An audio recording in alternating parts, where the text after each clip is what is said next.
Pareho silang naging abala sa mga anak, kahit papaano'y nabuhayin siya ng pag-asa. Kapag naging maayos ng pakiramdam ng misis niya, baka maging maayos na rin ang kanilang relasyon. Sige po, aalis na po ako.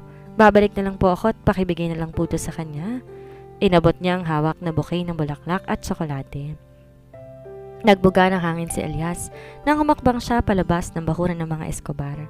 Sabay ng pagtitig sa kulay asul na kalangitan ay ang pag-usbong ng tanong sa kanyang isip. May pag-asa pa bang magkaayos silang dalawa ng kanyang asawa? Boss, bakit tayo nandito? Di napigil ang tanong na Justin kasabay ng paggala ng paningin sa loob ng bar. I just want to unwind. Akala ko ba, boss, pupunta ka sa bahay ni na Ma'am Liza? Napabuga ng hangin si Elias kasabay ng pag-iwas nito ng tingin. Wag na muna siguro. Baka ayaw niya rin naman akong harapin. Tingin mo ba malabo nang magkaayos pa kami ni Liza? Tanong nito sa kanya matapos ang ilang beses na pagtungga ng alak. Ewan ko, boss. Ikaw, ano sa tingin mo? Nalukot ang mukha ni Elias. You're not helping me, Justin? Napakamat ng ulo si Justin. Di ko naman talaga alam, boss. Wala akong alam sa mga ganyan. Tsaka ikaw dapat nakakaalam yan, boss eh. Muli, napabuga ng hangin si Elias. Whatever. Mas mabuti pa iwan mo na lamang ako. Nasa paligid lang ako, boss. Tumayo ito sa pagkakaupo. Di na naman umimik si Elias.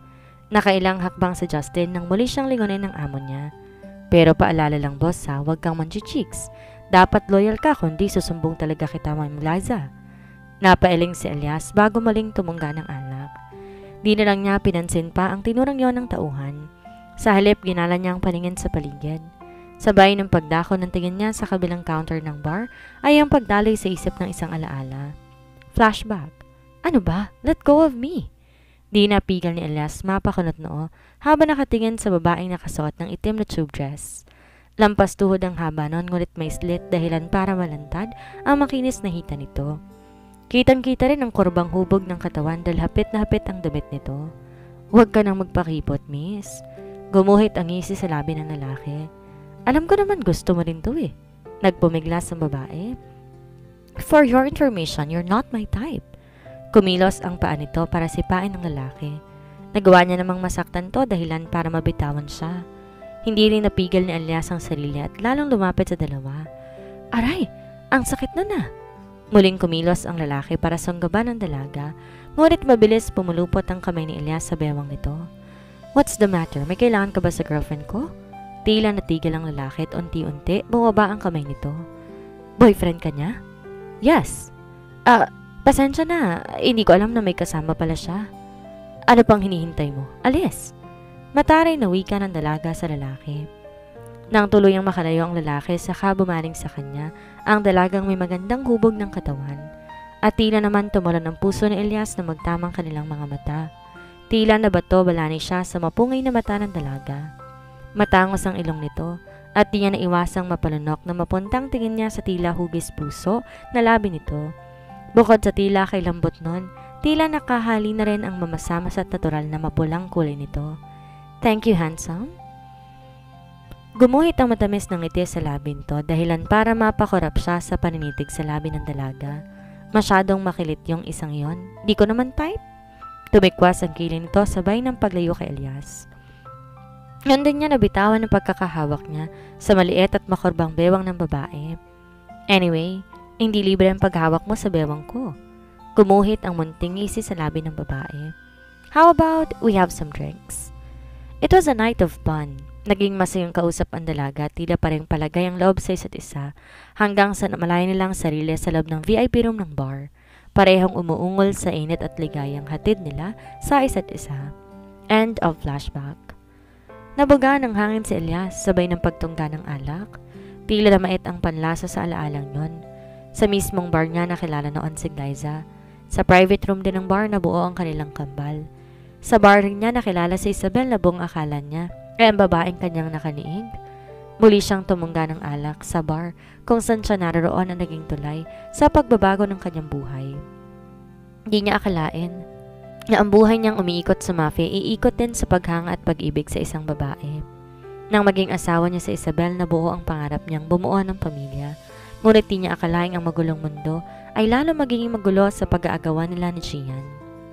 Buntong hiningang ginala ni Elias ang paningin at di napigil na mapakurap ang mata ng isang babaeng nasa kabilang bahagi ng counter. Lango sa alak at kahit nakatagilid na titiyak niya kilala niya ito. Glyza? Otomatiko siyang napatayo sa pagkakaupo. Agad ding humakbang palapit sa kinaroroonan nito. Glyza! Mahinang tawag niya rito.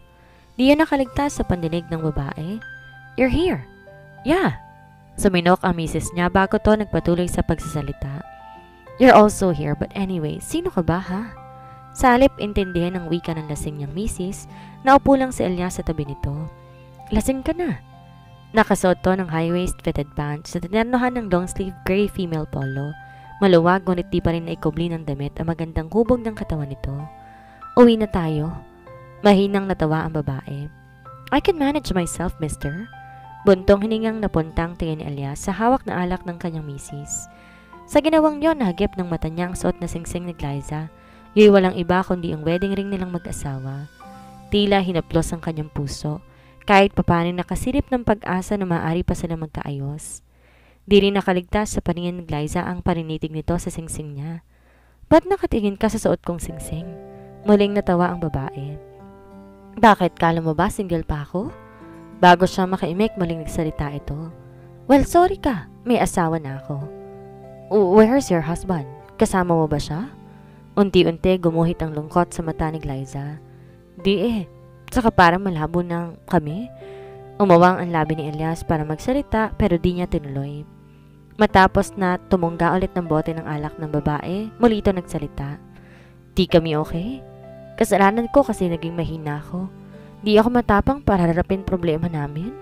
Bumaling siyang tingin kay Elias habang nagtatanong pa rin sa counter ang kanyang pisngi. Hayaan mo nga siya, huwag na natin pag-usapan. Kitang-kitang lungkot sa mata nito at tila binalot ng lungkot ang puso ni Elias sa ideyang ayaw pag-usapan ni Glyza ang bagay tungkol sa kanya. Pero kahit ganun, huwag mo ko lalandiin ha. Loyal ako. Loyal ako sa tatay ng mga anak ko. Tila hinapdos ang puso ni Elias sa narinig. Ma-pride lang ako pero mahal ko yun. Mahal ko siya. Elias Villanueva. Napaungol si Glyza sabay ng pagmulat ng mga mata. Saan mo ko dadalhin? Please bring me home. Mahinang wika niya. We're already home. Muli, nagmulat ng kanyang mga mata si Glyza. Sinubukan igalang kanyang paningin ngunit tila umiikot naman ang paligid. Muli siyang napapikit para mawala ang kanyang hilo. Pakiramdam niya'y nakadama siya ng kaginhawaan na maramdaman ang paglapat ng katawan sa malambot na kutsyon. I will undress you. Tila nagpapaalam na wika ni Elias. Narinig ni Glyza ngunit sa di mawaring dahilan, di siya nakadama ng pagtutol. Nang di umimik nanginginig na kumilos ang kamay ni Elias para tanggalin ang pagkakabotones ng damit nito. Naparunok na lamang siya nang tumambad sa kanyang malusog na hinaharap ng misis. Lalong pinagpawisan ng dumako ang kamay niya sa pagbaba sa pantalon ng kanyang misis. No, this is not right. Ugong ng isipan. Nang tuluyan niyang maalis ang kasuotan ng misis niya at tayong pangloob na lang ang natira, kumilos siya para kunin ang kumot sa tabi nito. Elias!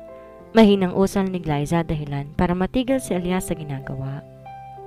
Unti-unti, nagmulat ng mga mata si Glyza.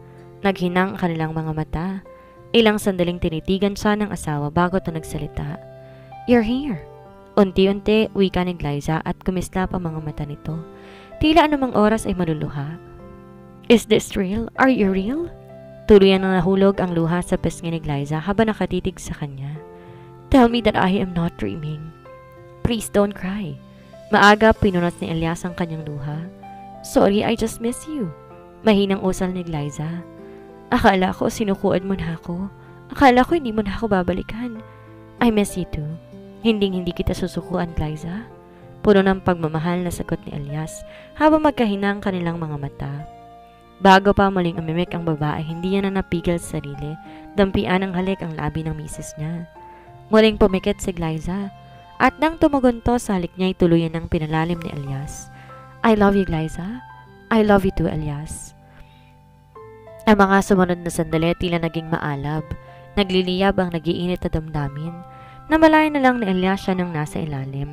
Nakaibabaw to sa kanya. Tila punong-puno ng kasabikan sa kanya dahil ito mismo ang nagtanggal ng saplot niya. Hinayaan lang nito yun. Namalayan lang niyang parehong damit pang loob na lamang ang tangi nilang suot.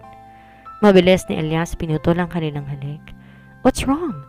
Gumuhit naman ang pagtataka sa mukha ni Glyza dahil sa ginawa niya. Lasing ka, Glyza. This is not right. Lalong nangunot ang noo ng babae. I wanted to make love with you. I badly want to do this with you but this is not the right time.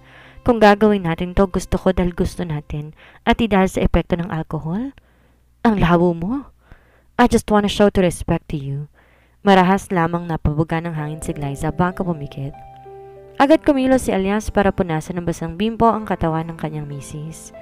I love you. Naramdaman ni Glyza ang pagdampi ng magaang halik sa noon niya. Gayunpaman di niya nagawang magmulat ng mata. Tila musika sa kanyang pandinig ang mga katagang yon sa inaantok na diwa. Tila isang mapayapang gabi ang nagdaan. Pakiramdam niya ay nabawi niyang lakas mula sa pagtulog. Pakiramdam niya tuluyang nakabawi ang katawan niya mula sa nakakapagod ng mga araw. Gumuhit ang munting ngiti sa labi niya, sabay ng unti-unting pagmulat ng mga mata. What a beautiful morning!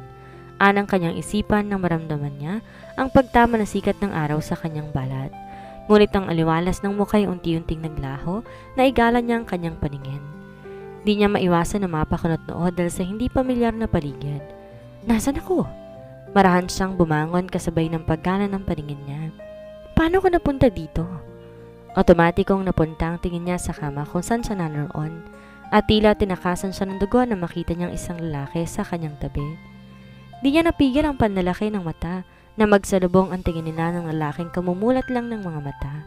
Elias, anong ginagawa mo dito? Tanging kunot-noo lang na isagot ng lalaki. Kahit magulong buhok at halatang bagong gising, napakakisig pa rin ito. Kahit saan yatang anggulo, gwapong lalaki. Lalong nanlaki ang mga mata ni Glyza nang makita niya walang suot na t-shirt ito. Gosh, ano nangyari? Tila napapaso siyang tumayo sa kama. Naging dahilan para maalis ang kumot na nakabalot sa kanyang katawan. Ngunit natigil nang maramdaman niyang pagkirot ng ulo niya. Ouch! Gosh! Mabilis niyang niyakap ang kanyang sarili. Agad din siyang napalingon sa mister. What did you do to me? Bago makaimik si Elias, muli siyang nagsalita. Lalo nag-hysterical si Glyza nang makita niyang ayos ng mister niya. Hindi kita pinagsamantalahan. Kung hindi, ba't ito lang suot ko? Bakit naka-boxer ka lang? Napahilot ng sentido si Elias. Ikaw nang hubad sa akin, Glyza. Tila sandaling napaisip si Glyza. Bagamat di malinaw sa naalala ang nangyari sa labis na kalasingan, di pa rin maiwasan ang pabumula ng pisngi. Napakurap-kurap siya para maibalik ang kanyang composure. Siguro dahil lasing ako? Oo, tama, lasing ako at sinamantala mo yun. Napailing na lamang si Elias. Fine. Kung tingin mo pinagsamantalahan kita, then hayaan mong panagutan kita. Let's be husband and wife again. Agad tumikwas ang kilay ni Glyza sa narinig. Ayoko! Mabilis sa sagot ni Glyza. Agad din siyang humakbang patalikod bago pa makaimik ang kanyang asawa. Uuwi na ako. Maliligo muna ako bago umuwi. Nagpatuloy siya sa paghakbang at tila pinaghahanap ng pintuan ng banyo ng silid. Buntong hiningang bumangon naman si Elias at sumunod sa kanya. Mabilis ang hakbang nitong nilapitan ng kanyang misis. Let's just shower together. Iahatid kita pagkatapos. Otomatiko siyang napalingon kay Elias. Ano? Ayoko! Impit na lang si Glyza ang napatili nang buhatin siya ng kanyang mister. Ano ba? Bitawan mo nga ako? Napabuga ng hangin si Elias. Ramdam ang pananakit ng kanyang ulo dahil sa hangover, pero kailangan magtimpe. Bitiwan mo ko. Nagpumigla si Glyza, ngunit lalong hinigpitan ni Elias ang pagkakahawak sa kanya. Muli siyang napatilin nang tinapat sa kanya ni Elias ang dutsa. Ano ba? Papatayin mo ba ako sa gulat? At di mo man lang ba naisip ang lamig ng tubig? Kung di ako atakin sa puso, baka sobrang ginaw naman ako mamatay. Di nagawang matapos ni Glyza ang kanyang sasabihin nang yakapin siya ni Elias. Napalunok siya na maramdaman ang pagkapang ng init na nagmumula sa katawan ng kanyang asawa. Pakiramdam niya sa sandaling tumigil ang ikot ng kanilang mundo. Sa hindi mawaring dahilan, tila naguhurumentado na rin ang kanyang puso. Bago pa tuluyang lamunin na malakas ng kabog ng kanyang puso, mabilis nang itinulak si Elias. Pitawan mo nga ako? Bago pa makita ni Elias ang damdamin, gumuhit na sa kanyang mga mata, mabilis na siyang tumalikod. Tsansingero. Pagtataray ni Glyza bago siya kumilos para sabunin ang kanyang katawan. Ikaw kaya? Napapailing na wika ni Elias bago rin siya kumilos para sabunin ang katawan. Di naman yon nakaligtas sa pandinig ni Glyza. Automatiko siyang napalingon kay Elias. Anong sabi mo? Pinanlakihan niya to ng mata. Wala. Ang sabi ko, maligo ka na. Napaikot naman ang mata si Glyza kasabay ng pagbawi niya ng kanyang tingin. Di naman naiwasan ni Elias ang ngiti sa kanyang labi habang pinapanood ang pasimpleng pagdadabog ng kanyang misis. Manyak? Inintay mo talaga ako matapos no bago ka magbanlaw? Pagtataray ni Glyza kasabay ng paglabas nila ni Elias ng shower room. Kasalukuyan niyang binubuhol ang tali ng suot niyang roba. Tayang puting tiwala naman nakapulupot sa bewang ng mister niya. Alin ang manyak dun? Ikaw kaya tong tingin ng tingin sa abs ko. Pang-aasar naman sa kanya ni Elias. Tila lalo naman kumulo ang dugo ni Glyza. Hindi niya nakayang napigilang panlisikan ang mga mata ng kanyang mister. Napakasinungaling mo? Nanggigigil na kumilos ang kanyang kamay para dakmayin ang kanyang mister. Mabilis naman na agapan yun ni Elias. Sa gulat ni Glyza na walan siya ng balanse. Ay! Impit siyang napatili nang madulas ang kanyang paa. Ngunit ang inaasahan niyang pagbagsak sa sahig ay humantong sa matipunong dibdib ng kanyang asawa. Kusang nanulas sa labi ni Elias ang naramdaman niya na pagbagsak ng kanyang katawan.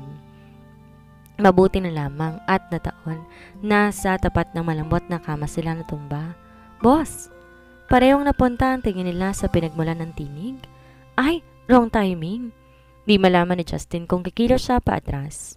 Mabilis naman tumayo si Glyza mula sa pagkakadapa niya sa ibabaw ng kanyang mister. Mali ka nang iniisip. Maagap niyang paliwanag kay Justin. Hindi niya na naitago ang pamamawis ng kanyang noo. Tila baliwala naman na bumangon si Elias. Next time, wag mong kakalimutang kumatok muna. Agad napunta ang tingin sa kanya ni Glyza. Ano ba? Baka ano pang isipin niya? Di naman iniwasan ni Justin na mapanguwi habang nakatingin sa kanyang mga amo. Ay, pasensya na, boss. Pumasok na lang ako basta hindi ko naman kasi alam na di pa kayo tapos maglabing-labing. Napaawang na lamang ang labi ni Glyza. Ngunit bago pa siya makaimik muli, nagsalita si Justin. Kasabay noon ang pagkamot niya sa kanyang batok. Pero pwede niya naman pong ituloy mamaya. Ang importante po, kasi talaga to eh. Hindi naman umimik si Elias. Sa halip, binigyan siya nito ng tingin. Tila nagsasabi na magpatuloy siya. Kasi boss, natagpuan na mga bata, wika ni Justin. At dito na po nagtatapos ang kabanata ng ating kwento. Sana'y muli niyo po akong samahan sa mga susunod pang kabanata. Maraming salamat po. Ingat po tayong lahat.